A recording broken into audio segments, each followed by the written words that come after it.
Hey everyone, welcome back to your channel. I am Bhavna. I hope हम सबकी तैयारी अच्छी चल रही होगी ना। तो आज की वीडियो में बात करते हैं आरबी असिस्टेंट की ना। वैसे तो अभी कोई नज़दीक एग्ज़ाम है नहीं, एक यही है एंड इसकी जो लास्ट डेट है वो 8 मार्च है, यानी जैसे कि कल। तो अब फॉर्म फिल करना है नहीं करना, या मैं फॉर्म फिल करूँगी या नहीं करूँगी, तो मैं आपको बता देती हूँ इस बारे में। अगर प्रीलिम्स की बात की जाए तो वो 11 अप्रैल को है एंड मेंस 7 जून को है। तो चलो प्रीलिम्स के लिए भी टाइम 1 महीना है ना। एंड मेंस के लिए तो चलो है। एंड इसमें जो वैकेंसीज है वो 650 ही है, बट अगर जिन भी स्टेट्स में है वो वही तीन चार वैकेंसी बस इतनी है, इससे ज़्यादा है नहीं। अगर खुद की बात करें ना, जैसे ओबीसी जनरल जो भी। तो अगर बात की जाए, ये समझ नहीं आ रहा कि फॉर्म फिलअप कहाँ से करें, क्योंकि एलपीटी भी होता है इसमें। अब देखना, जो ना जैसे दूसरे एग्ज़ाम्स थे एलपीटी के लिए, जैसे IPS clerk, RRB PO clerk, इसमें आप कहीं से भी भर दोगे। अगर आप एलपीटी के लिए ना टाइम दिया जाता है, अगर आप एक बार फेल भी हो गए ना एलपीटी में तो आपको टाइम मिलेगा। लेकिन आरबीआई में बहुत ज़्यादा मतलब कि हार्ड एलपीटी होता है। इसमें आप अगर एक बार फेल हो गए तो आप पास मतलब आपको टाइम नहीं दिया जाएगा, इसलिए केयरफुली से इसको भरना होता है ना एग्ज़ाम फॉर्म को। तो उनको कोई मतलब नहीं है, आप पास हो गए तो ठीक है। तो आरबीआई का एग्ज़ाम थोड़ा सा लगा। अगर एग्ज़ाम के लेवल की बात करें तो आरआरबी क्लर्क का लेवल मान के चलो कि आरआरबी क्लर्क का लेवल ही होता है। उसमें भी तो प्रीलिम्स में बच्चे 80 में से 75 74 कर ही लेते हैं ना। वैसे इसमें है, बस इसमें इतना है कि इंग्लिश इंक्लूड होती है ना, तो जो कट ऑफ है वो 90+ ही रहती है। 91 92 95 96 तक भी जाती है। तो अगर मैं फॉर्म फिलअप की बात करूँ ना, तो देखो इसमें मैथ रीजनिंग आपको आउट ऑफ 35 यानी 70 में से 70 तो लाने पड़ेंगे। एंड इंग्लिश भी आपकी बहुत अच्छी धुरंधर भाई मस्त होनी चाहिए। मतलब ओवरऑल आपके तीनों ही सब्जेक्ट बहुत अच्छे होने चाहिए, ठीक है। अब मैं उन बच्चों की बात करती हूँ जिनके चलो 2 सब्जेक्ट अच्छे हैं, एक अच्छा नहीं है। मान लो जैसे मैं मेरी ही बात करूँ तो मेरी इंग्लिश अच्छी नहीं है, वो तो सबको भी पता है ना, मैं शुरू से ये बात बोलती हूँ।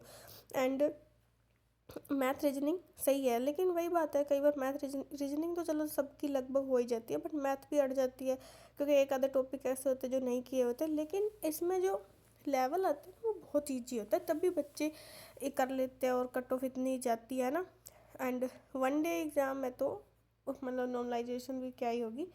बाकी अगर मैं फॉर्म फिलअप की बात करूँ ना, तो आप एक दो मॉक अपने लगा ही लिए होगे अभी तक कि आपने सोचा होगा। तो मैं मेरी बात करूँ ना, मैंने 2 मतलब लगाए थे मॉक। एंड मतलब लास्ट 2022 का लगाया था मैंने मॉक। उस मॉक में क्या था, प्रीवियस ईयर का था। तो मैंने अब कितने टाइम से प्रीलिम्स का दिया नहीं, मेंस चल रहे थे, इंटरव्यू चल रहे थे, तो प्रीलिम्स पे इतना ध्यान था ही नहीं ना, सही है। तो मैंने एक मॉक लगा के देखा, पहला मतलब लास्ट ईयर का 2022 का। तो उसमें क्या था कि मेरे 68 कुछ मार्क्स ही बने। तो उसमें क्या था कि रीजनिंग में 35 किए थे बट रॉन्ग हो गए, 30 मार्क्स ही आए थे। एंड मैथ में भी बहुत कम हुआ था, पर मुझे इंग्लिश के याद है उसमें मेरे 17 मार्क्स थे। हालांकि मेरी इंग्लिश इतनी अच्छी है ही नहीं, मेरे इंग्लिश में 12 13 14 इससे ऊपर नहीं आते हैं, लेकिन उसका लेवल एग्ज़ाम का ईजी था तभी तो मेरे 17 आए, है ना, ठीक है। उसके बाद मैंने प्रैक्टिस मोड पे लाइव मॉक लगाया था, जो कि हमने मेरे टेलीग्राम चैनल ज्वाइन कर रखा है, टारगेट ग्रुप। तो मैंने उसमें शेयर भी किए थे अपने मार्क्स। तो उसमें मेरे मार्क्स थे 89 पॉइंट समथिंग, जिसमें मैंने रीजनिंग भी सारी कर दी थी, मैथ भी कर दी थी, और मैंने इंग्लिश भी सारी कर दी थी, क्योंकि मुझे लग रहा था कि मुझे आती है। तो उसमें मेरे इंग्लिश में 22.5 मार्क्स है। और जैसा कि आपको पता है कि मेरी इंग्लिश अच्छी है ही नहीं, बट फिर भी मेरे मार्क्स आ गए। ज़रूरी नहीं होता कि आपके यहाँ नहीं आ रहे तो वहाँ नहीं आएंगे, या यहाँ आ रहे तो वहाँ भी आ जाएंगे। देखो वो पेपर के लेवल पर डिपेंड करता है। तो जो इसका लेवल होता है ना वो काफ़ी ईजी होता है, तो आप फॉर्म फिलअप कर सकते हो, कोई दिक्कत वाली बात नहीं है। क्योंकि देखो अभी इस टाइम क्या है ना कि अभी कोई और एग्ज़ाम भी नहीं है, तो वो इतना प्रेशर नहीं बना रहता एग्ज़ाम का कि भाई पढ़ना है कि नहीं पढ़ना। अगर आपको पता है ना कि 1 महीने बाद जस्ट आपका एग्ज़ाम है, तो अब मेहनत जो है ना दुगनी तेज़ी से करोगे, है ना। तो आप फॉर्म फिलअप कर सकते हो, बाकी आपकी मर्जी है। आप मॉक वगैरह लगा के देखिए, तो देखिए आपके कितने मार्क्स बन रहे हैं या क्या कमी रह रही है, कौन सा टॉपिक नहीं आता वो करने की कोशिश करिए, है ना। तो आपको सही लगेगा। अगर मैं मतलब कि बात करती हूँ फॉर्म की, तो अभी तक 6.5 लाख फॉर्म भर चुके हैं, और पोस्टें कितनी है, 650।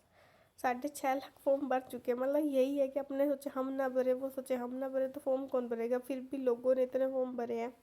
बाकी क्या पता कि कितने, वही होता है कि रजिस्ट्रेशन हो जाते हैं, फॉर्म फिलअप नहीं होता। जैसे कि मैं मेरा बता देती हूँ, मैंने रजिस्ट्रेशन तो कर लिया है, सिर्फ रजिस्ट्रेशन ही किया है, इसके अलावा आगे का प्रोसेस अभी तक नहीं किया।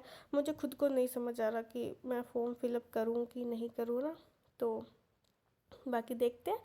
एंड आप मेरा टेलीग्राम चैनल ज्वाइन कर सकते हो, बैंकिंग विद भावना, डिस्क्रिप्शन में लिंक है, वहाँ से आप ज्वाइन हो जाएंगे। एंड अगर आपको 2026 के लिए सारे एग्जाम्स की तैयारी करनी है, जिसमें आपको ये टेंशन आ रही है कि आज के दिन हमें क्या पढ़ना है, कैसे पढ़ना है, कितना पढ़ना है, कौन सा मॉक लगाना है, या कौन सी PDF से पढ़ना है, कौन सी वीडियो से पढ़ना है, A to Z आपको इस टारगेट ग्रुप में मिल जाएगा। एंड इस जो टारगेट ग्रुप की जो फीस है वो 1 टाइम यानी 1 ईयर के लिए है 169, जिसमें आपको डेली के टारगेट्स मिल जाएंगे, PDF मिल जाएगी, न्यूज़पेपर मिल जाएंगे, A to Z सारी चीज़ें मिल जाएंगी।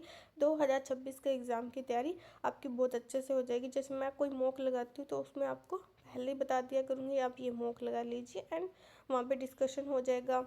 आप भी अपने मार्क्स शेयर कीजिएगा और हमें पता लगेगा कि आपकी क्या कमी रह रही है या क्या कुछ, तो अपने कर सकते हैं। एंड आप ये ज्वाइन कर लीजिएगा टेलीग्राम पे, बैंकिंग विद भावना, वहाँ के आप बताइएगा कि आपको ज्वाइन होना है, तो आपको लिंक प्रोवाइड हो जाएगा टारगेट ग्रुप का। तो इसकी फ़ीस मैंने आपको बता दी है। एंड चैनल पे पहली बार आए हो तो सब्सक्राइब कर देना, एंड वीडियो को लाइक शेयर कर देना। थैंक यू, मिलते हैं नेक्स्ट वीडियो में, तब तक के लिए टेक केयर, बाय बाय।